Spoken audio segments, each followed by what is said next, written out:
नमस्कार।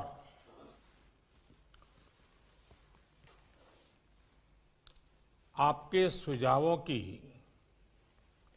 इस वर्ष के बजट में बहुत अहम भूमिका रही है और आपने भी जब बजट देखा होगा तो आप सबके ध्यान में आया होगा कि आपके सुझावों को, आपके विचारों को इसमें समाविष्ट करने का भरसक प्रयास किया गया है।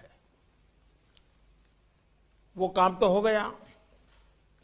अब जो आज का ये संवाद है, ये संवाद कृषि सुधारों और बजट के प्रावधानों को हम आगे बढ़ाएं, तेजी से आगे बढ़ाएं, लास्ट माइल डिलीवरी तक पहुंचे, निश्चित समय सीमा में करें और बड़ी एफिशिएंसी के साथ करें और फिर भी सबको जोड़ करके करें। पब्लिक प्राइवेट पार्टनरशिप का परफेक्ट नमूना, सेंटर और स्टेट का कोऑर्डिनेशन का परफेक्ट नमूना, ऐसा हम आज की चर्चा से निकालना चाहते हैं। इस वेबिनार में एग्रीकल्चर, डेयरी, फिशरीज जैसे भांति भांति के सेक्टर्स के एक्सपर्ट भी हैं। पब्लिक, प्राइवेट और कोऑपरेटिव सेक्टर के साथी भी आज हमें उनके विचारों का भी लाभ मिलने वाला है। और देश के रूरल इकोनॉमी को फंड करने वाले बैंकों के प्रतिनिधि भी हैं। आप सभी आत्मनिर्भर भारत के लिए जरूरी आत्मनिर्भर ग्रामीण अर्थव्यवस्था के महत्वपूर्ण स्टेक होल्डर्स हैं। मैंने कुछ समय पहले संसद में इस बात को विस्तार से रखा था कि कैसे देश के छोटे किसानों को ध्यान में रखते हुए सरकार ने बीते वर्षों में अनेक महत्वपूर्ण निर्णय लिए हैं। इन छोटे किसानों की संख्या 12 करोड़ के करीब है और इनका सशक्तिकरण, इन छोटे किसानों का एम्पावरमेंट ही भारतीय कृषि को अनेक परेशानियों से मुक्ति दिलाने में बहुत मदद करेगा। इतना ही नहीं, ग्रामीण इकोनॉमी का ड्राइविंग फोर्स भी वही बनेगा। मैं अपनी बात आगे बढ़ाने से पहले बजट में कृषि के लिए जो किया गया है उसकी कुछ हाइलाइट्स आपके सामने दोहराना चाहता हूं। मैं जानता हूं आप इन सारी बातों से परिचित हैं। सरकार ने इस बार एग्रीकल्चर क्रेडिट टारगेट को बढ़ाकर 16,50,000 करोड़ रुपया कर दिया है। इसमें भी पशुपालन, डेयरी और फिशरीज सेक्टर को प्राथमिकता दी गई है। रूरल इंफ्रास्ट्रक्चर फंड को भी बढ़ाकर 40,000 करोड़ रुपया कर दिया गया है।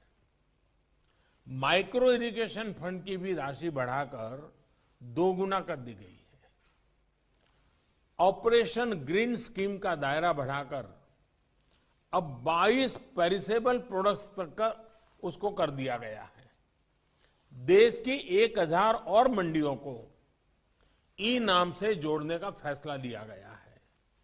इन सारे ही निर्णयों में सरकार की सोच झलकती है, सरकार का इरादा महसूस होता है और साथ साथ सरकार के विजन का पता चलता है। और ये सारी बातें आप सबके साथ चर्चा में से उभरी हुई है, जिसको हमने आगे बढ़ाया है। लगातार बढ़ते हुए कृषि उत्पादन के बीच 21वीं सदी में भारत को पोस्ट हार्वेस्ट क्रांति या फिर फूड प्रोसेसिंग क्रांति और वैल्यू एडिशन की आवश्यकता है। देश के लिए बहुत अच्छा होता अगर ये काम 2-3 दशक पहले ही कर लिया गया होगा।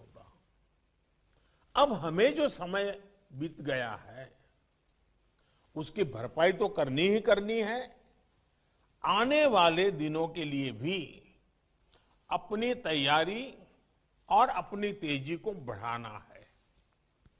साथियों, अगर हम अपने डेयरी सेक्टर को ही देखें तो आज वो इतना मजबूत इसलिए है क्योंकि इतने दशकों में उसने प्रोसेसिंग का बहुत विस्तार किया है। आज हमें एग्रीकल्चर के हर सेक्टर में, हर खाद्यान्न, हर सब्जी, फल, फिशरीज, सभी में प्रोसेसिंग पर सबसे ज्यादा फोकस करना है।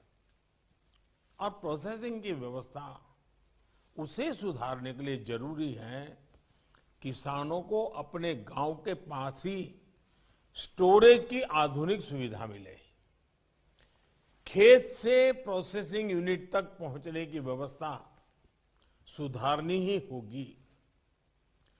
प्रोसेसिंग यूनिट की hand holding farmer producer organisations मिलकर के करें। और हम सब ये जानते हैं कि फूड प्रोसेसिंग क्रांति के लिए देश के किसानों के साथ ही देश के पब्लिक प्राइवेट कोऑपरेटिव सेक्टर को भी पूरी ताकत से सही दिशा में आगे बढ़ाना होगा। साथियों, आज ये समय की मांग है कि देश के किसान की उपज को बाजार में ज्यादा से ज्यादा विकल्प मिले। सिर्फ रॉ प्रोडक्ट या फिर सिर्फ उपज तक किसानों को सीमित रखने का नुकसान देश देख रहा है। हमें देश के एग्रीकल्चर सेक्टर का प्रोसेस्ड फूड में के वैश्विक मार्केट में विस्तार करना ही होगा। हमें गांव के पास ही एग्रो इंडस्ट्रीज क्लस्टर की संख्या बढ़ानी होगी ताकि गांव के लोगों को गांव में ही खेती से जुड़े रोजगार मिल सके।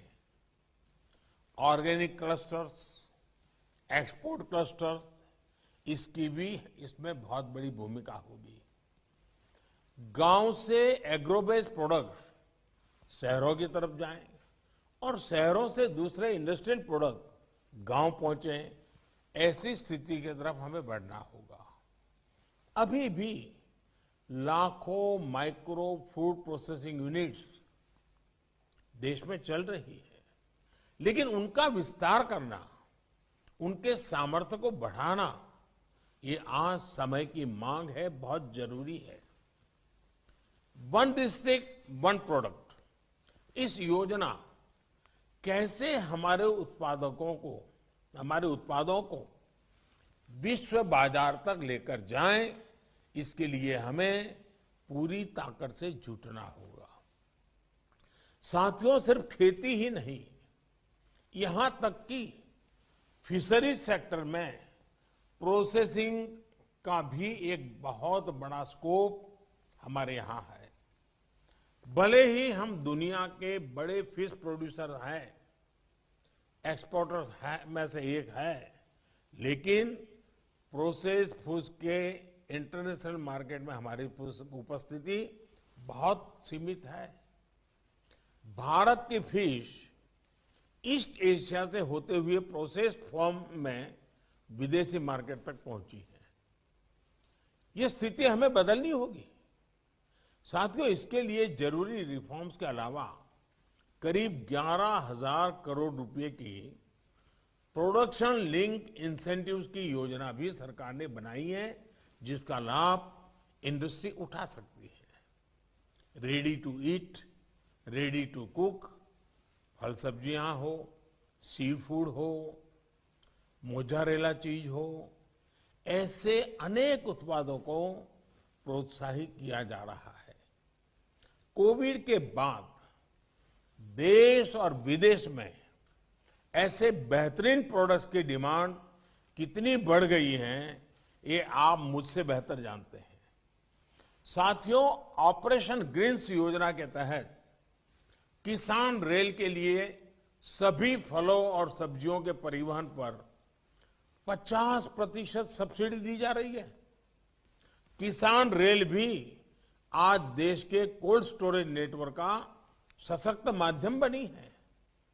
ये किसान रेल छोटे किसानों, मछुआरों को बड़े बाजार और ज्यादा डिमांड वाले बाजार से जोड़ने में सफल हो रही है। बीते 6 महीने में ही करीब 350 किसान रेल चलाई जा चुकी हैं और इनके जरिए करीब करीब 1 लाख मैट्रिक टन फल और सब्जियां ट्रांसपोर्ट की जा चुकी हैं। ये छोटे किसानों के लिए बहुत बड़ा माध्यम तो है ही, कंज्यूमर और इंडस्ट्री को भी इसका लाभ हो रहा है। साथियों, देश भर के जिलों के बीच में वहां पैदा होने वाले फल सब्जियों की प्रोसेसिंग के लिए क्लस्टर्स बनाने पर बल दिया जा रहा है। इसी तरह आत्मनिर्भर अभियान के तहत प्रधानमंत्री सूक्ष्म खाद्य प्रसंस्करण उद्यम उन्नयन स्कीम के तहत लाखों छोटी फूड एंड प्रोसेसिंग यूनिट्स को मदद की जा रही है। इसके लिए जरूरी इंफ्रास्ट्रक्चर से लेकर यूनिट्स लगाने तक आपकी भागीदारी बहुत महत्वपूर्ण है। साथियों, फूड प्रोसेसिंग के साथ साथ हमें इस बात पर भी फोकस करना है कि छोटे से छोटे किसान को भी आधुनिक टेक्नोलॉजी का लाभ कैसे मिल पाए।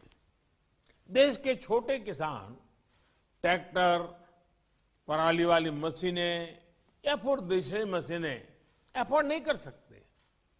क्या ट्रैक्टर और दूसरी मशीनों को शेयर करने का एक संस्थागत सस्ता और प्रभावी विकल्प किसानों को दिया जा सकता है? आज जब हवाई